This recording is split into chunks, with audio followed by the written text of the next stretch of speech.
original StarCraft, and they're like, yeah, Marines, they suck. And I'm like, well, you use medics. They're like, what's a medic? Medic. And I was like, you don't know what a medic is? How do you play StarCraft? And then they're like, Yeah, I and play they're like, StarCraft. lurkers are so OP. Why would I buy Brood War? And I'm like, what? What? Lurkers? Ugh. Lurkers. And anyways, we're fantasizing about units that we'll never see in StarCraft 2 Wings of Liberty. And let's get into this game here. We have Puck versus Titan here on, I believe this is Daybreak. Yeah, this is going to be GSL Daybreak. So Titan spawning as the red Zerg in the north and Puck as that teal Protoss in the south. And I like this map. We see it a lot played in GSL. And I think it can be a fun macro map. You can take advantage of timings with your opponent, typically going for a fast expansion. So we'll see if either of these players really have a build set up for this. Again, this is a map that they don't have a lot of practice on if they spend a lot of time laddering. Yeah, this is definitely one of those maps, and perhaps Titan purposely chose this map knowing that he has had more time to say practice on this over Puck. Titan, I believe, did get the map choice in this particular game, as we now see probes are making their way out. They are going to be doing a bit of scouting, and I'm trying to remember. I believe that we saw this map at MLG Providence as well in during the first 4 games on Friday. Yeah, I think it was part of the maybe the MLG was the Global Invitational, Hmm. but I'm not sure it was played in the regular MLG. I forget whether there were any specific games, Yeah, and but yeah, I see it often in GSL. yeah, definitely see it often in GSL as Titan now going into a spawning pool first build. So he's most likely going to be getting pool and then followed by another hatchery, pretty much knowing that Puck is not going to really be able to uh, block it with a pylon or a probe, as there will be 4 Zerglings just to push that one probe away, and then we should be getting some early queens, as Titan does generally like macro style of games. Meanwhile, in the base of Puck has gone for an assimilator and a front door gateway, most likely followed by a Cybernex core with a zealot on the front door to prevent any units from walking or slipping by. And interesting, typically Titan goes for pool and then gas, and almost in all matchups he goes for that early speed, but has yet to throw down a gas. So he might be going for some sort of 3 hatch, very quick play, and he has yet to know that Puck is not fast expanding, which is a pretty popular build for Protoss on this map. The choke point you have to defend at the bottom of the ramp, not too big. So I think that once Titan sees that he is not fast expanding, he might throw that gas, might not get that third quick hatch. Yeah, we'll see. Now we have 6 Zerglings on the field, so that's a little bit more than I was expecting. Normally, there's only 4 on the field at any given time. As the Zerglings now make their way out, they're gonna try to catch up to that one probe in the Zelnaga Tower. Here, the Zelnaga Tower doubly covered in vents here, as that probe taking a lot of damage. Now, no more shields. Gonna slowly take damage here as the Zerglings scour the map for any possible proxy pylons. That's always one of the things that you hate about Protoss, where you move out and you forget to scout if there's any proxy pylons, and all of a sudden you have 4 Zealots knocking at your front door when you have Zerglings at your opponent's base. Yeah, really crisp and good play from Titan. Is the what could be the last game of Wednesday Night StarCraft. He does not want to lose to Cheese, does not want to lose to an unscouted proxy pylon. And now he's going to be poking in here. He's going to see that there's no fast expand. So far, this is going to be his first glimpse at the base, and he's saved up quite a bit of minerals, so he could throw down a fast third.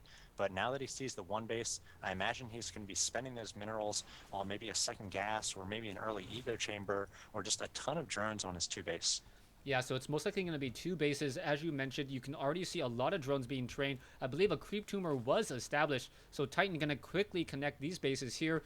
No metabolic boost, but there's going to be a queen versus, I believe, a stalker. The queen is not armored, so this is going to be an interesting matchup, as the queen could get some easy damage and now try to back up onto the high ground, as a third queen now being added. The queen going to make his way, or make her way, back up there, as the Zerglings now back off. Zerglings running past the Stalkers here, and this is going to be interesting, as the Creep Tumors really need to connect these bases, and in a hurry.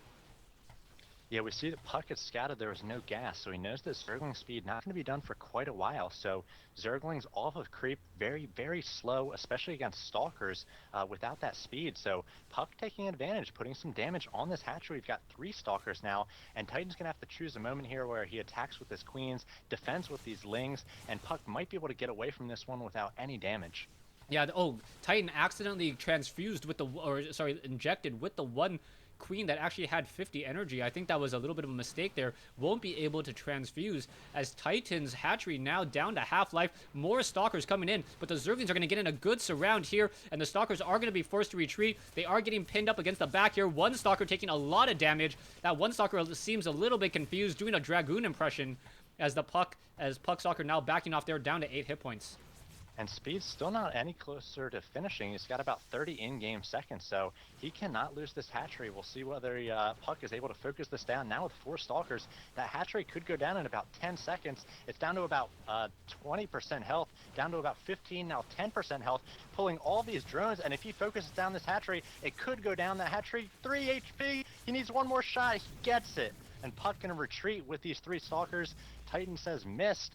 And now Titan's going to be really far behind. Puck already established his own natural, and Titan, I feel at this point, really needs to throw down a third quickly. But that speed, not having it, really hurt him against those Stalkers.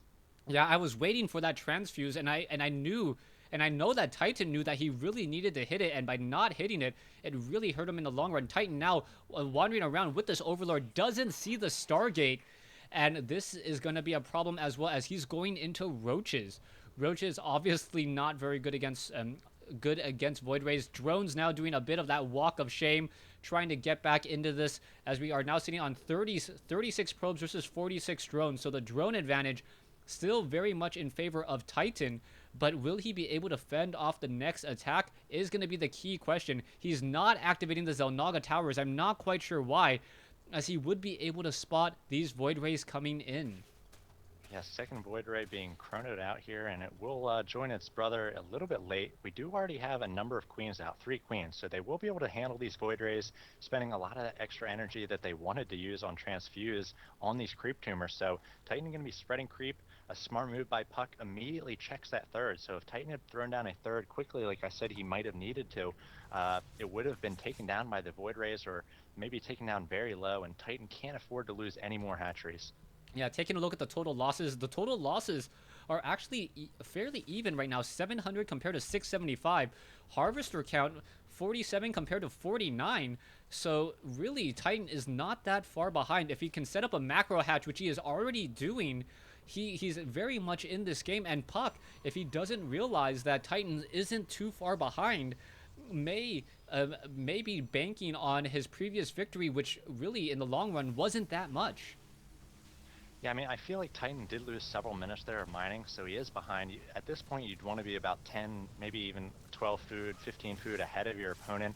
And you're definitely still on 2 base against 2 base Protoss. That's not a good position. We see double Forge coming from Puck, so he's going to be coming with some sort of timing here with upgrades. He's got Blink on the way as well.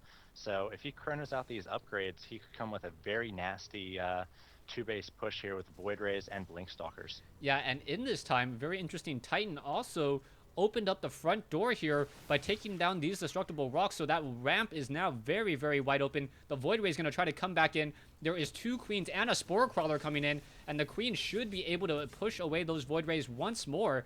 But Titan is behind 77 over 78 compared to 94 over 108. And now with 59 probes, 60 probes versus 46 drones, I think Puck may be able to run away with this with some 2-base timing attack. It was about 75 to 75 for a few seconds there, and then suddenly Puck shot up. Titan was forced to spend drones making Spore Crawlers and money making Spore Crawlers instead of drones. He got up that third, and he's got good creep spread, so he's going to be able to protect that third against Void Rays, but I'm not sure he'll be able to protect it against the upcoming timing attack. He's going to be 1-1 with Blink Stalkers as well as a few Void Rays thrown in there. The one Void Ray is just down to about half health, but all have full shield, so this is going to be a very, very tough timing for Titan to defend against. He's got Roaches, he's got Lings, and he's got a Baneling Nest on the way, as well as Hydra range. So if he actually goes pure Hydra, he might be able to defend this attack. Yeah, pure hydro may work out well. We also saw the ventral sacs already upgraded, and now going into a baneling's nest, pneumatized carapace has already been upgraded. As we now see the void rays making their way into the third base, and the spore crawler will not be ready in time. There is a queen now coming over. The queen just hanging around. This one queen gonna take a lot of damage. Transfusion should be coming in, but there's too many queens. And there you go. There's another inject as another overlord gonna get shot out of the sky. Puck just hunting overlords like it's overlord season. 72 probes versus 62 drones. So Puck going for a robotics facility at this point, maybe going to do some sort of tech switch. I'm not sure if he has seen the Hydralisk Den or the Hydras. He has not at this point. And Titan coming out with a few Hydras. He's going to have about 8 on the field in just a moment. And I feel like those 8 Hydras plus any reinforcements he makes as he scouts any sort of push from Puck should be able to defend against the 1-1 blink Stalker timing from Puck. So Puck being a smart player here, expanding to a third. He's again going to be on even bases with his Zerg opponent. So Titan's still behind here by about 8 food, and at this point you want to be up about 20 food as a Zerg and up a base as well. Yeah, so he needs to find out and figure out where he's going to establish his third. He does, or excuse me, his fourth. He does have a really strong creep highway though, and with Hydralisk, that is very important as the Hydralisk get a 50% movement speed off of creep. Sorry, on creep. And that is going to help him in the long run. But we also see the robotics bay coming in. So we're going to see baneling, carpet bombing, roaches. This is going to turn into a very heavy macro game. And it's really going to turn into a game to see who can replenish their units more quickly. Overlord's now doing a bit more scouting as we now see Puck also warping in another proxy pylon over here. And it looks like the base is just being saturated very quickly. And I'm curious to know whether or not Titan purposely built this creep tumor straight in the middle of this mineral field, and whether or not he's going to have to take it out in order to do any mining at that center base.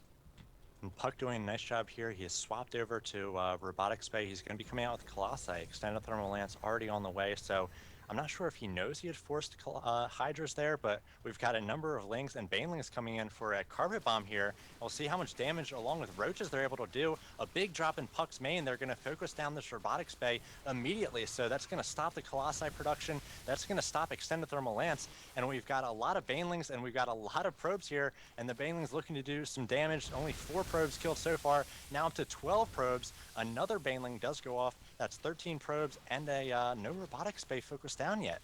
Yeah, the robotics bay was down to 150 hit points, and for some reason it wasn't destroyed as the roaches are now going to go after probes. There's not much they can do. They know that they can't escape out going after probes. It looks like a lot of workers have been killed as Titan up to 16 worker kills now. And now we'll see how everything's going to work out as those roaches still trying to battle it out. Stalkers getting the surround, but this did buy Titan some precious moments. Harvester count 65 to 64. Now evening things up a little bit as he does establish his third base. Why would you not make sure the Robotics Bay goes down? That would have stopped Extended Thermal Lance. That would have delayed any push by Puck for, at least another 5 minutes. He has to make the Robotics Bay. He's got to make, and that halts his Colossi production. Once it does come up, he's got to wait again for Extended Thermal Lance. And now he just has to make a robotics facility. He can start with those the Colossi once again. He could even go double Robo. I guess this is giving an opportunity for Titan to take that fourth, but Titan, I think, a little bit of a misstep there.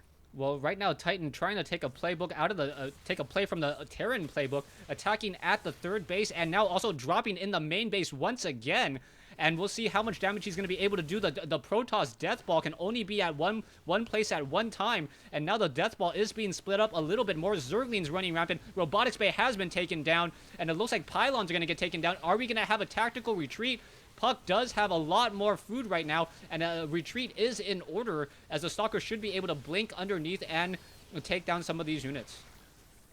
Yeah, again, I think Titan could have done a little bit better job focusing things down. We see a Nexus at half health. We see an Assimilator with half his shields gone. We've got a lot of very low pylons. If you focus those Hydra and Zergling attacks on specific buildings, forges, robotics bays, things like that, you can take down very precise buildings, do a lot of damage. Right now, I think Titan just delaying the inevitable as Puck's still in a very strong position, now on 4 bases, and if Titan's not able to get into a strong macro lead, continue with this pressure, I feel like he's still losing this game.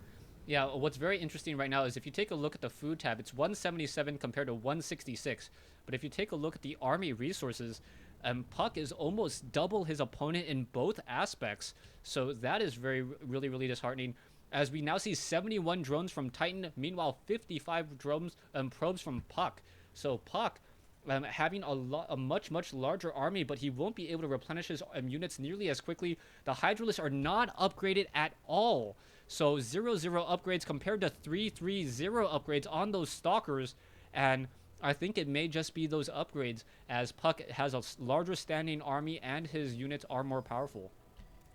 Yeah, a lot of different tech coming from Titan. You got the Banelings, you got the Hydras. He actually got an infestation pit, and he got the energy upgrade on that, and now going for that hive. And I feel like he's going to try to get Broodlords, but he's going to be too late here, as Puck 199 compared to the 190 of Titan, as he's trying to macro up here to defend against this push. But I feel like Puck could very easily win with this push. He hasn't taken very much damage the entire game, and now his all of his work macroing and defending against those drops going to pay off in a big, strong push. Yeah, here you go. Stalkers are splitting up. Infestors need to get off some fungal growths. There is no Banelings for actual splash damage, so only fungal growths being used. Corruptors focusing down the Colossi, and Roaches and Hydras now battling it out, and it looks like another fungal growth may be coming in just a moment, as the Infestors are now low on energy, and Titan now really behind on food count, but down by 50, and it's really those upgrades, and Titan losing to Puck here on Daybreak.